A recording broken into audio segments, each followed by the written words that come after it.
ನಮ್ಮ ಧರ್ಮದಲ್ಲಿ ಶಾಸ್ತ್ರ ಮತ್ತು ಶಸ್ತ್ರ ಎರಡರ ಉಲ್ಲೇಖ ಕೂಡ ಇದೆ. ಶಾಸ್ತ್ರ ಬದುಕೋದಕ್ಕೆ, ಶಸ್ತ್ರ ರಕ್ಷಣೆಗೆ. ನಮ್ಮ ಎಲ್ಲಾ ದೇವರುಗಳು ಶಸ್ತ್ರಗಳನ್ನ ಹಿಡಿದಿದ್ದಾರೆ. ಅದರ ಅರ್ಥ ನಮ್ಮ ಧರ್ಮ ಆಪತ್ತಿಗೆ ಸಿಲುಕಿದಾಗ ಧರ್ಮ ರಕ್ಷಣೆಗೆ ಶಸ್ತ್ರ ಉಪಯೋಗಿಸಲಾಗತ್ತೆ ಅಂತ ಹೇಳಿ ನೊಣವಿನ ಮಠದ ಕಾಡಸಿದ್ದೇಶ್ವರ ಸ್ವಾಮೀಜಿಗಳು ತಿಳಿಸಿರುವಂಥದ್ದು. ನಗರದಲ್ಲಿ ಭಜರಂಗದಳ ಆಯೋಜನೆ ಮಾಡಿದ್ದ ಪಂಜಿನ ಮೆರವಣಿಗೆ ಪ್ರತಿಭಟನೆಯಲ್ಲಿ ಮಾತನಾಡಿದಂತಹ ಅವರು, ಬಾಂಗ್ಲಾದೇಶದಲ್ಲಿ ಹಿಂದೂಗಳ ಮೇಲೆ ನಡೀತಾ ಇರುವಂತಹ ದೌರ್ಜನ್ಯವನ್ನ ಕೂಡಲೇ ನಿಲ್ಲಿಸದೇ ಇದ್ರೆ ಪ್ರಧಾನಿ ನರೇಂದ್ರ ಮೋದಿ ಅವರು ಬಾಂಗ್ಲಾದೇಶದ ಮೇಲೆ ಸರ್ಜಿಕಲ್ ದಾಳಿಯನ್ನ ನಡೆಸಿ ಹಿಂದೂಗಳನ್ನ ರಕ್ಷಣೆ ಮಾಡಬೇಕು ಅಂತ ಹೇಳಿದ್ರು. ಈ ಸಂದರ್ಭದಲ್ಲಿ ಲೋಕೇಶ್ವರ್, ಚಂದ್ರಶೇಖರ್, ನಟರಾಜು, ರಾಮಮೋಹನ್, ಪ್ರಸನ್ನ ಕುಮಾರ್ ಸೇರಿದಂತೆ ಬಜರಂಗ ದಳದ ಕಾರ್ಯಕರ್ತರು, ಸಾರ್ವಜನಿಕರು ಉಪಸ್ಥಿತರಾಗಿದ್ದರು. ನಮ್ಮ ಭಾರತದ ಸನಾತನ ಧರ್ಮದಲ್ಲಿ ಶಸ್ತ್ರ ಶಾಸ್ತ್ರ ಎರಡೂ ಹೇಳಿದ್ದಾರೆ. ಶಾಸ್ತ್ರ ಬದುಕಲಿಕ್ಕೆ, ಶಸ್ತ್ರ ರಕ್ಷಣೆಗೆ. ಅಹಿಂಸೋ ಪರಮೋ ಧರ್ಮ, ಧರ್ಮ ಹಿಂಸಾ ತಥೈವಚ ಅಂತ ಹೇಳ್ತಾರೆ. ನಾವು ಯಾರಿಗೂ ಹಿಂಸೆ ಮಾಡೋದಿಲ್ಲ, ಆದರೆ ಧರ್ಮ ಸ್ಥಾಪನೆಗೆ ಹಿಂಸೆ ಅವಶ್ಯಕತೆ ಆದರೆ ಅದನ್ನ ತಪ್ಪು ಅಂತ ನಮ್ಮ ಧರ್ಮದಲ್ಲಿ ಎಂದೂ ಹೇಳಿಲ್ಲ. ನಾವು ಪೂಜೆ ಮಾಡುವಂತ ಎಲ್ಲಾ ದೇವರುಗಳಲ್ಲೂ ಶಸ್ತ್ರಧಾರಿಗಳಾಗಿ ಇರುವಂತವು. ಶಿವನಲ್ಲಿ ತ್ರಿಶೂಲ ಆದರೆ ವಿಷ್ಣುವಿನಲ್ಲಿ ಶ್ರೀಚಕ್ರ, ವೀರಭದ್ರನಲ್ಲಿ ಕತ್ತಿ. ಇಲ್ಲಿ ಬಜರಂಗದವರು ಎಲ್ಲರೂ ಏನಪ್ಪಾ ಅಂತಂದ್ರೆ ಆಂಜನೇಯನ ಗದೆ, ಆ ಗದೆ ಹೇಗಿರ್ತದೋ ಹಾಗಾಗ್ಬೇಕು. ನೀವು ಶಸ್ತ್ರ ಹಿಡಿಯುವಂತ ಅವಶ್ಯಕತೆಗಿನ್ನ ನೀವೇ ಒಂದು ದೊಡ್ಡ ಶಸ್ತ್ರ ಆಗ್ಬೇಕು.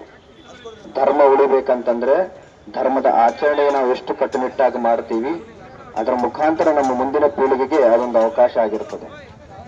ಎಲ್ಲರೂ ಸೇರಿ ನಾವು ಬಾಂಗ್ಲಾದೇಶದಲ್ಲಿ ಆಗಿರ್ತಕ್ಕಂಥ ದೀಪು ಚಂದ್ರದಾಸ್ ಅವರ ಹತ್ಯೆ ವಿರುದ್ಧ ನಾವೆಲ್ಲ ಹೋರಾಟ ಮಾಡ್ತಾ ಇದ್ದೀವಿ.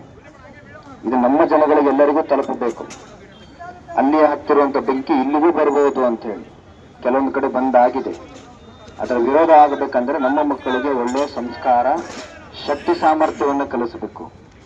ಪರೀಕ್ಷೆಯಲ್ಲಿ ಫೇಲ್ ಆದ್ರೆ ಅಳೋದು, ಯಾರಾದ್ರೂ ಬೈದ್ರೆ ಅಳೋದು ಅಂತ ಕಲಿಸಿದ್ರೆ ಅವ್ರ ಮಕ್ಕಳು ಉದ್ಧಾರ ಆಗೋದಿಲ್ಲ. ನಮ್ಮ ಇರೋದೇನಪ್ಪ ಧರ್ಮದಲ್ಲಿ ಶಸ್ತ್ರ ಮತ್ತೆ ಶಾಸ್ತ್ರ. ಶಾಸ್ತ್ರಾಧ್ಯಯನಕ್ಕಿಂತ ಮುಂಚೆ ಶಸ್ತ್ರ ಪೂಜೆ ಮಾಡು ಅಂತ ಹೇಳ್ತೀವಿ. ನಾವು ಪೂಜೆ ಮಾಡೋ ದೇವರುಗಳು ಕೂಡ ಶಸ್ತ್ರವನ್ನು ಹಿಡಿತಾರೆ. ಅಂತ ಸಂದರ್ಭ ಬರುವುದರ ಜೊತೆಗೆ ಅಷ್ಟೇ ಅಲ್ಲ, ನೀವು ಶಸ್ತ್ರಗಳಾಗಿ ತಯಾರಾಗಬೇಕು.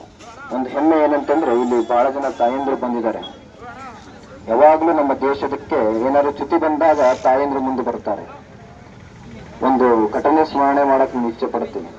ಪಾಕಿಸ್ತಾನದವರು ಜಮ್ಮು ಕಾಶ್ಮೀರದಲ್ಲಿ ಯಾರಾದ್ರೂ ಧ್ವಜ ಹಾರಿಸಿದ್ರೆ ನಾವು ಕೊಲೆ ಮಾಡ್ತೀವಿ ಅಂತ ಒಂದ್ಸರಿ ಘೋಷಣೆ ಆದಾಗ ಭಾರತೀಯ ತಾಯಂದರು ಹೋಗಿ ಅಲ್ಲಿ ಧ್ವಜ ಹಾರಿಸಿದ್ರು.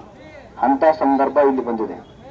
ಇಷ್ಟು ದೊಡ್ಡ ತಾಲೂಕಿನಲ್ಲಿ ಕೇವಲ ಇಷ್ಟೇ ಜನ ಅನ್ನೋದಕ್ಕಿಂತ ಏನೇ ಧರ್ಮ ಕಾರ್ಯಗಳಾಗ್ಲಿ ಅಥವಾ ಧರ್ಮ ವಿರೋಧಿ ಕಾರ್ಯಗಳಾದ್ರೆ